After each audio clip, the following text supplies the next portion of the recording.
First car வாங்கும்போது பெட்ரோலா டீசலான்னு பார்த்து ஒரு கன்ஃபியூஷனில் இருந்தோம். அதுக்கப்புறம் மேனுவலாக ஆட்டோமேட்டிக்கான ஒரு கன்ஃபியூஷனில் இருந்தோம். அண்ட் இப்போ ஃபைனலாக வந்து நம்ம ஃபியூல் போடுற மாதிரி காரா இல்லை எலக்ட்ரிக் காராங்கிற ஒரு கன்ஃபியூஷனுக்கு வந்துட்டோம். அதனால் இந்த வீடியோவில் வந்து நம்ம EV versus ICE engine versus hybrid. ஐஸ்னா இன்டர்னல் கம்பஷன் என்ஜின். ஸோ இந்த மூணோட கம்பேரிசன் தான் இந்த வீடியோவில் பார்க்க போகிறோம். இந்த வீடியோட கடைசியில் உங்களுக்கு வந்து ஒரு டெசிஷன் எடுக்க யூஸ்ஃபுல்லாக இருக்கும் அப்படின்னு ஒரு நம்பிக்கையில் இந்த வீடியோவை தொடங்கலாம். இந்த வீடியோக்குள்ளே போகிறக்கு முன்னாடி லைக், ஷேர், சப்ஸ்கிரைப் பண்ணிட்டு பெல் ஐகான் கிளிக் பண்ணிட்டீங்கன்னா நான் போடுற வீடியோ உங்களுக்கு கூட நோட்டிஃபிகேஷன் வந்துடும். Let's get in the video. And வீடியோக்குள்ளே போகிறக்கு முன்னாடி நான் வந்து different types of gear box பற்றி ஒரு வீடியோ போட்டிருக்கேன். அந்த வீடியோ ஐகானில் கொடுத்துருக்கேன், செக் பண்ணி பார்த்துக்கோங்க. ஐஸ்னா இன்டர்னல் கம்பஷன் என்ஜின். டெய்லி நீங்கள் ரோட்டில் மெஜாரிட்டி அதான் பார்ப்பீங்க, பெட்ரோல் டீசல் கார் தான், வேற ஒன்றும் இல்லை. இது எப்படி ஒர்க் ஆகும் உங்களுக்கு எல்லாத்துக்குமே தெரியும். ஃபியூல் போகும், பர்ன் பண்ணும், பவர் கொடுக்கும், எக்ஸாஸ்ட் வழியா ஏர் வெளில போயிடும், அவ்வளோதான். ஐஸோட ப்ரோஸ் அண்ட் கான்ஸ் பார்த்துடலாம். நம்ம ப்ரோஸ்லேருந்து ஸ்டார்ட் பண்ணலாம். ஃபர்ஸ்ட் பாயிண்ட் வந்து இன்ஃப்ராஸ்ட்ரக்சர் வந்து பெர்ஃபெக்டாக ஐஸுக்கு தகுந்த மாதிரி உங்களுக்கு 500 மீட்டர் டு 1 கிலோமீட்டருக்கு ஒரு ஃபியூல் ஸ்டேஷன் கண்டிப்பாக இருக்கும். இனிஷியல் காஸ்ட் வந்து கம்மி தான். காரோட ப்ரைஸ் வந்து compared to EV and hybrid உங்களுக்கு கம்மியாக தான் இருக்கும். தேர்ட் பாயிண்ட் வந்து சீக்கிரம் ரீஃபில் பண்ணிக்கலாம். 3 to 5 மினிட்ஸில் நீங்கள் ஃபுல் டேங்க் பண்ணிட்டு போயிட்டே இருக்கலாம், வெயிட் பண்ண வேண்டியதில்லை. ஐஸ் வந்து ரொம்ப நாளாக இருக்குது, பட் இவிஸ் வந்து இன்னும் எவால்வ் ஆகிட்டே இருக்குது. லாங் டிரைவ்ஸ்க்கு ஐஸ் தான் சூட் ஆகும். நீங்கள் இப்போ ஒரு 600 கிலோமீட்டர்லேருந்து 1000 கிலோமீட்டர் வரைக்கும் ஒரு ஃபுல் டேங்க்கில் போகலான்னா மறுபடியும் ஒரு 3 to 5 மினிட்ஸில் நீங்கள் ரீஃபில் பண்ணி மறுபடியும் 600 to 1000 கிலோமீட்டர் போகலாம். அடுத்தது நம்ம கான்ஸ்க்கு போயிடலாம். உங்கள் எல்லாத்துக்குமே தெரிஞ்ச கான், நம்ம ஈவிக்கு மாறக்கூடிய ஒரு மேஜர் ரீசனே அதுதான். ரன்னிங் காஸ்ட் ஜாஸ்தி. நீங்கள் ஃபியூல் இப்போது ஆவரேஜாக இப்போ ஒரு பெட்ரோல் காரில் வந்து 12 to 13 தான் மைலேஜ் கொடுக்குது. அதனால் உங்களுக்கு ரன்னிங் காஸ்ட் பெர் கிலோமீட்டர் உங்களுக்கு 8 to 9 ருபீஸ்க்கு மேலே வந்துடும். அண்ட் என்வரன்மெண்டல் பொல்யூஷன், உங்களுக்கு எமிஷன்ஸ் நிறையா பண்ணுது, அந்த மாதிரி பிரச்சனை இருக்குது. அண்ட் கவர்மெண்ட் ரெகுலேஷன், உங்களுக்கு இப்போ டெல்லியில் கூட 10 இயர்ஸ்க்கு மேலே இருக்கிற பெட்ரோல் பேன் பண்ணிட்டாங்க, 15 இயர்ஸ்க்கு மேலே இருக்கிற டீசல் கார் பேன் பண்ணிட்டாங்க. ஸோ இந்த மாதிரி கவர்மெண்ட்டும் வந்து உங்களை வந்து டிமோட்டிவேட் பண்ணிட்டே இருக்காங்க ஐஸ் ரெஸ்ட்ரிக்ட் பண்ணி. அடுத்தது இவினா எலக்ட்ரிக் வெஹிக்கிள். உங்களுக்கு இங்கே பெட்ரோல் டீசலுக்கான வேலையே இல்லை. பேட்டரியிலேருந்து பவர் மோட்டாருக்கு போகும், மோட்டார் வந்து வீல்ஸ்க்கு கொடுக்கும், அவ்வளோதான். இப்போ ஃபியூல் காஸ்ட்லாம் ஏறிட்டே போகுது, அதனால எல்லாம் இவி பக்கம் மெதுவாக அடாப்ட் ஆகிட்டு இருக்காங்க, எவால்வ் ஆகிட்டு இருக்காங்க. இவியில் வந்து ப்ரோஸ் அண்ட் கான்ஸ் பார்த்துடலாம். ஃபர்ஸ்ட் ப்ரோஸ் வந்து சொல்லிடுறேன். 0 எமிஷன், சுத்தமாக எமிஷனே இருக்காது, எக்ஸாஸ்ட் பைப்பே இருக்காது, எப்படி எமிஷன் இருக்கும் சொல்லுங்கள். அண்ட் ரன்னிங் காஸ்ட் கம்மி. உங்களுக்கு ஒரு கிலோமீட்டருக்கு 1 to 1.5 ருபீஸ் தான் வரும், அதுக்கு மேலே வராது. ரைட் கொஞ்சம் குவைட் அண்ட் ஸ்மூத்தாக இருக்கும். அண்ட் டார்க்கு பயங்கரம். உங்களுக்கு பீக் டார்க் உடனே அப்படி நீங்கள் ஆக்சிலேட் பண்ண உடனே ஃபுல் டார்க் நீங்கள் மோட்டாரில் ஃபீல் பண்ணலாம். செம குயிக்காக இருக்கும். ஈவிஸ் are known for quick but not fast. Top speed வந்து லிமிட் பண்ணியிருப்பாங்க. டேக்ஸ் பெனிஃபிட் உங்களுக்கு நிறைய கிடைக்கும். டேக்ஸ் பெனிஃபிட், சப்சிடிஸ்லாம் இருக்கும். இவிஸ்க்கு வந்து உங்களுக்கு ரோட் டேக்ஸ் 0, சுத்தமாக ரோட் டேக்ஸே இல்லை இந்தியாவில். கான்ஸ் போயிடலாம். இப்போ ஆனால் இனிஷியல் காஸ்ட் கொஞ்சம் ஜாஸ்தி. நீங்கள் கம்பேர் டு ஐஸ் வந்து உங்களுக்கு கண்டிப்பாக விலை ஜாஸ்தியாக தான் இருக்கும். மேஜர் கான் எல்லாருமே இப்போ இவி எடுக்கிறதுக்கு யோசிக்கிறதே வந்து சார்ஜிங் இன்ஃப்ராஸ்ட்ரக்சர் தான். ஏன்னா இப்போ ஃபியூல் ஸ்டேஷன்னா அங்கங்கே இருக்குது, பட் சார்ஜிங் ஸ்டேஷன்ஸ் வந்து ரொம்ப கம்மி. அதாவது முதல்ல இருந்ததுக்கு இப்போ எவ்வளோ டெவலப் ஆகிட்டே இருக்கு, எவ்வளோ ஆகிட்டே இருக்கும்.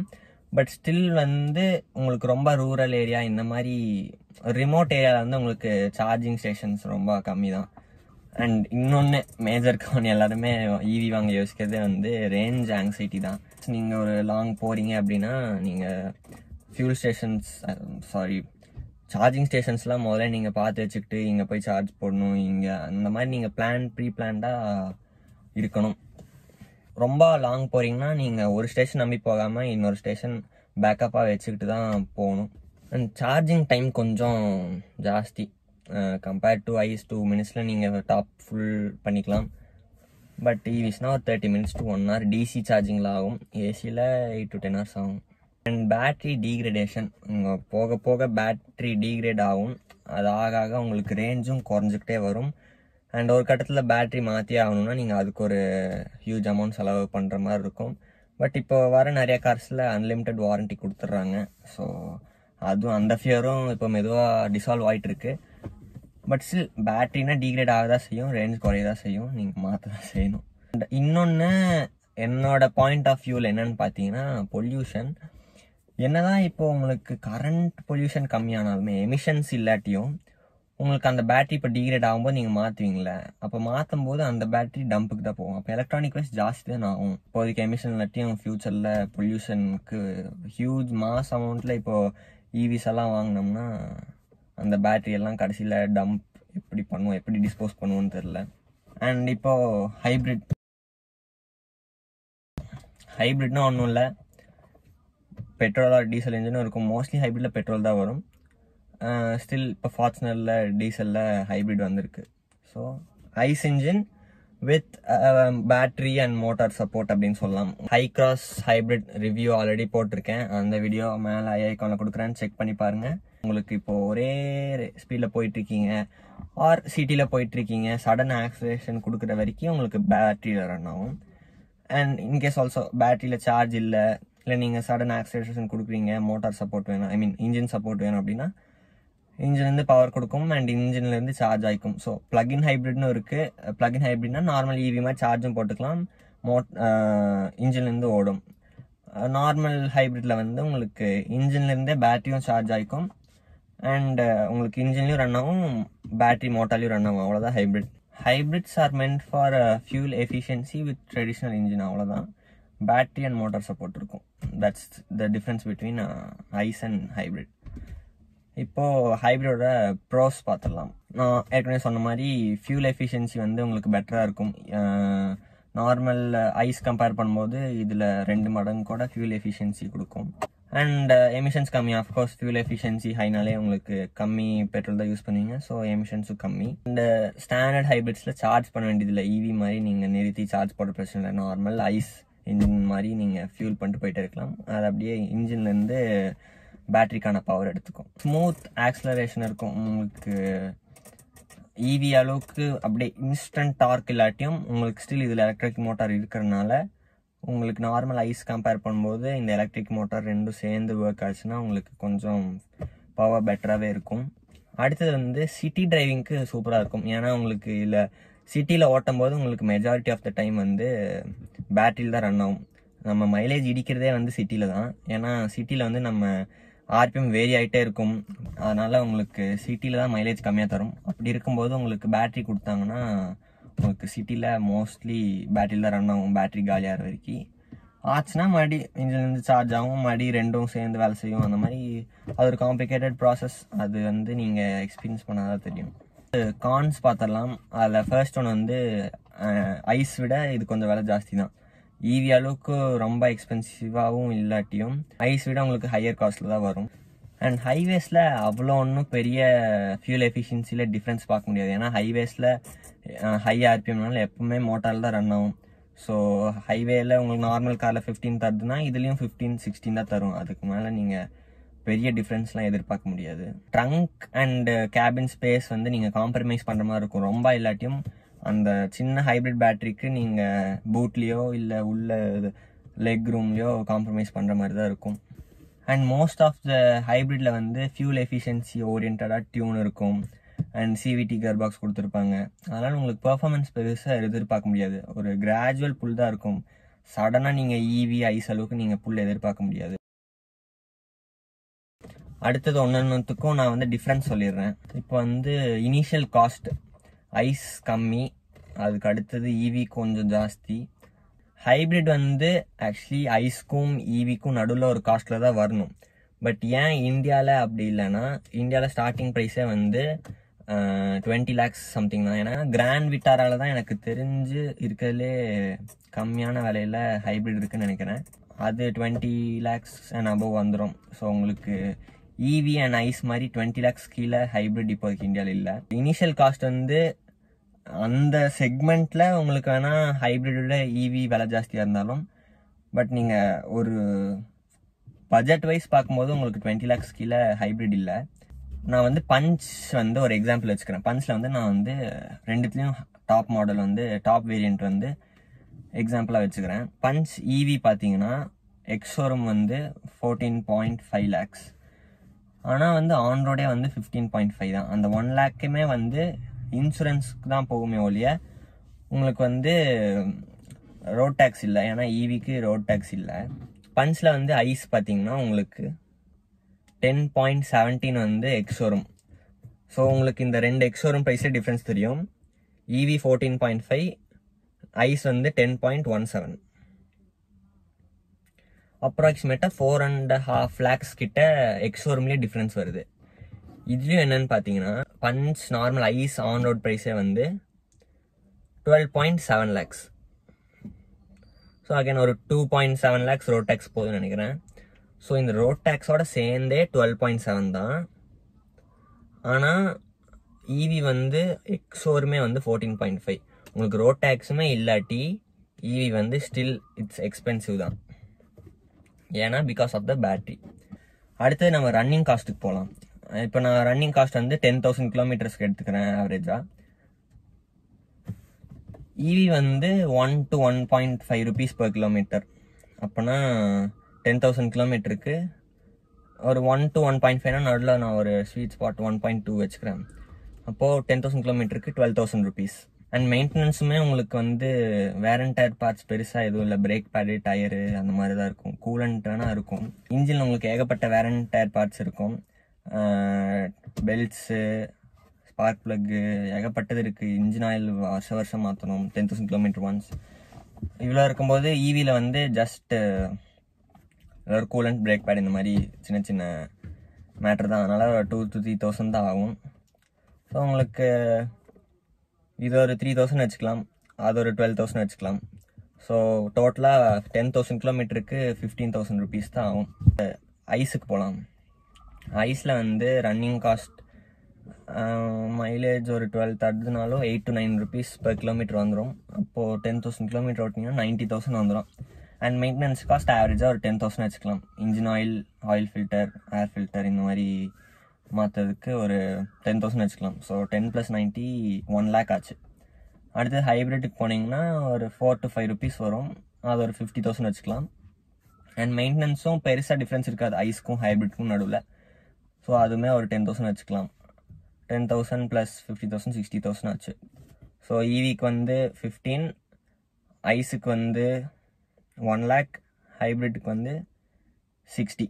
Coming to the whole differentiation part, main feature of this video, fueling or charging. First point, ICE வந்து ஐஸ் அண்ட் ஹைப்ரிட் ரெண்டுமே நீங்கள் இன்ஸ்டண்ட்டாக 2 to 3 minutesல ஃபுல் பண்ணிக்கலாம். வேற இந்த இவி டிசி சார்ஜிங்னாலும் உங்களுக்கு 30 minutes to 1 hour ஆகும். ஆல்ரெடி நான் சொன்ன மாதிரி இனிஷியல் காஸ்ட் வந்து ஐஸில் ரொம்ப கம்மி. And then comes hybrid with an moderate range, and then EVs are expensive. And running cost already discuss பண்ண மாதிரி ரன்னிங் காஸ்ட்மே வந்து EVஸ்ல ரொம்ப கம்மி. அதுக்கு அடுத்தது hybrid and most expensive is ICE. And performance, long டிரைவ்ஸ்க்கு, லாங் ரேஞ்சுக்கு ஐஸ் நல்லாயிருக்கும். உங்களுக்கு அந்த ட்ரெடிஷ்னல் டிரைவிங் ஃபீல் வேணும்னா you can opt for ICE. And ஹைப்ரிட்ல வந்து உங்களுக்கு same electric motor and engine சப்போர்ட்டுமே இருந்தாலும் அந்த டியூன் வந்து ஃபியூல் எஃபிஷியன்சி தான். ஏன்னா எல்லாம் ஹைப்ரிட் வாங்குறதே ஃபியூல் எஃபிஷியன்சிக்காக தான். ஸோ உங்களுக்கு அதனால பயங்கர புல் இருக்காது. சிவிடி கியர் பாக்ஸ் தான் மோஸ்ட்லி யூஸ் பண்ணியிருப்பாங்க. நான் சொல்கிறது வந்து அண்டர் 50 lakhs செக்மெண்ட்னு வச்சுக்கோங்களேன். Grand Vitara, Hyryder, Hycross, Invicto, Honda City hybrid. So இந்த மாதிரி 50 lakhsக்குள்ளே இருக்கிற ரேஞ்சில் எனக்கு தெரிஞ்சு எல்லா வண்டியிலுமே சிவிடி தான். சிவிடினாலே வந்து உங்களுக்கு ஸ்மூத் அண்ட் கிராஜுவல் புல் தான் இருக்கும். பயங்கரம் அப்படியே ஈவி மாதிரி பயங்கரமாக இழுக்காது. ஸோ உங்களுக்கு ஹைப்ரிட்டில் வந்து நீங்கள் ஃபியூல் எஃபிஷியன்சி ஐஸோட ஜாஸ்தியாக எக்ஸ்பெக்ட் பண்ணலாம். அண்ட் ஈவிஸில் வந்து இன்ஸ்டன்ட் டார்க் இருக்கும். அதில் கியரே இல்லை, சிங்கிள் கியர் தான் ஈவிஸில். அதனால் உங்களுக்கு எலக்ட்ரிக் மோட்டாரில் நீங்கள் இன்ஸ்டண்ட்டாக ப்ரெஸ் பண்ண உடனே பீக் டார்க் வந்துடும். ஸோ உங்களுக்கு குயிக்காக இருக்கும். பட் க்ரூசிங்க்கு பெருசாக பெட்டராக இருக்காது. நீங்கள் டாப் ஸ்பீடெல்லாம் க்ரூஸ் பண்ண முடியாது, ரேஞ்ச் இடிக்கும். அண்ட் ரேஞ்ச் பார்த்தீங்கன்னா ஐஸில் 600 to 1000 கிலோமீட்டர் ஆவரேஜாக. அண்ட் ஹைப்ரிட்லேயும் 800 to 1200, நான் ஒரு அப்ராக்சிமேஷன் தான் சொல்கிறேன். வேற இந்த EV 250 to 600 அந்த ரேஞ்ச் வச்சுக்கலாம். அண்ட் கவர்மெண்ட்டோட இன்சென்டிவ் பார்த்தீங்கன்னா they support fully on EV. So உங்களுக்கு ஐஸில் வந்து சுத்தமாக no incentives or subsidies or tax reduction anything. ஹைப்ரிட்ல வந்து there might be some incentives but not as much as EVஸ்க்கு வந்து அடுத்தது EVக்கு வந்தோம்னா no road tax and government it's supporting EVs very much. And long டேர்மில் பார்த்தீங்கன்னா உங்களுக்கு இப்போ ஆல்ரெடி டெல்லியில் பேன் பண்ணிட்டாங்க, இந்த மாதிரி ஒன்றுனா பேன் பண்ணிட்டே வருவாங்க ஐஸை. ஹைப்ரிட்டுக்கு கொஞ்சம் டைம் இருக்குது. Whereas EV is go to if you want a long term ride. Coming to the verdict, நான் வந்து ஐஸ் எடுக்கணுமா ஹைப்ரிட் எடுக்கணுமா EV எடுக்கணுமா, இப்போவே உங்களுக்கு ஒரு ஐடியா கிடச்சிருக்கும் EV எப்படி ஹைப்ரிட் எப்படின்னு. இப்போ ஒரு கன்க்ளூஷன் நான் வந்து நீங்கள் இப்படி இருக்கவங்க இப்படி வாங்கணும் அப்படின்னு சொல்லணும்னா, ஃபர்ஸ்ட் நான் ஐஸ் யாரெல்லாம் வாங்கலான்னு சொல்லிடுறேன். நீங்கள் ஹைவேஸில் தான் நிறையா போவீங்க, நிறையா லாங் போகிறீங்கன்னா யோசிக்காமல் ஐஸ் ஆர் ஹைப்ரிட் கூட எடுத்துக்கோங்க. அண்ட் உங்களுக்கு லோ காஸ்ட்டில் வேணும் அப்படின்னா நீங்கள் you can go for ICE over hybrid. And உங்களுக்கு ஒரு ட்ரெடிஷ்னல் பர்ஃபார்மன்ஸ் வேணும், எல்லா கியரும் ஃபீல் பண்ணணும் அப்படின்னா you should only go to ICE. Charging access இல்லை, நான் கொஞ்சம் ரிமோட் ஏரியாவில் இருக்கேன், நிறையா ட்ராவல் பண்ணுவேன் அப்படின்னா அகைன் நீங்கள் வந்து ஐஸ் ஆர் ஹைப்ரிட் போகலாம். ஹைப்ரிட் யாரெல்லாம் போகலன்னா அகைன் லாங் டிரைவ் நிறையா போகிறவங்க, கொஞ்சம் ஃபியூல் எஃபிஷியண்ட்டாக இருக்கணும், பட் பெட்ரோல் விட ஃபியூல் எஃபிஷியண்ட்டாக இருக்கணும், பட் எனக்கு EV லைஃப் என்ட்ராக பிடிக்கல அப்படின்னா you can go for hybrid. இப்போ EV யாரெல்லாம் போகலன்னா, எனக்கு வந்து சிட்டியில் தான் மோஸ்ட்டாக ஓட்டுவேன், இல்லை நான் ஒரு செகண்டரி காராக வாங்குகிறேன் அப்படின்னா நீங்கள் EVக்கு போய்க்கலாம் பெருசாக. ஏன்னா இப்போ நீங்கள் ஒரு செகண்டரி காராக வாங்கினீங்கன்னா உங்களுக்கு லாங் போகிறதுக்கு இல்லை நார்மல் பர்பஸ்க்கு ஒரு கார் இருக்கும். அண்ட் அகைன் சிட்டி பர்பஸ்க்கு நீங்கள் பக்கத்தில் எங்கேயாச்சும் போகிறதுக்கு, இல்லை லாங்னா ரொம்ப லாங் இல்லாமல் ஒரு 100-200 கிலோமீட்டர்ஸ் போகிறதுக்கு நீங்கள் EV எடுத்துக்கலாம். அண்ட் ஆல்சோ உங்கள் வீட்டில் சோலார் இருந்துச்சுன்னா EVக்கு சுத்தமாக ரன்னிங் சார்ஜே இல்லை. நீங்கள் maintenance cost 10,000 kilometre or yearly எவ்வளோ ஆகுதோ அது மட்டும் செலவு பண்ணிங்கன்னா உங்களுக்கு ரன்னிங் சார்ஜே இல்லை வீட்டில் சோலார் இருந்துச்சுன்னா. ஆல்சோ EVயில் உங்களுக்கு லோ அண்ட் டார்க் நல்லாயிருக்கும் ஐஸ் கம்பேர் பண்ணும்போது. கண்டிப்பாக I would agree with that. Initial torque is very punchy. இப்போ நீங்கள் எந்த வண்டி சூஸ் பண்ணுவீங்க அப்படின்ட்டு கீழே கமெண்ட் பண்ணுங்கள். அண்ட் நெக்ஸ்ட் என்ன வீடியோ போடலான்ட்டும் கீழே கமெண்ட்டில் சொல்லுங்கள். இந்த வீடியோ அவ்வளோதான். இந்த வீடியோ பிடிச்சிருந்தா லைக் ஷேர் சப்ஸ்கிரைப் பண்ணிட்டு பெல் ஐக்கான் கிளிக் பண்ணிட்டீங்கன்னா நான் போடுற வீடியோ உங்களுக்கு கூட நோட்டிஃபிகேஷன் வந்துடும். See you next day friends. Bye.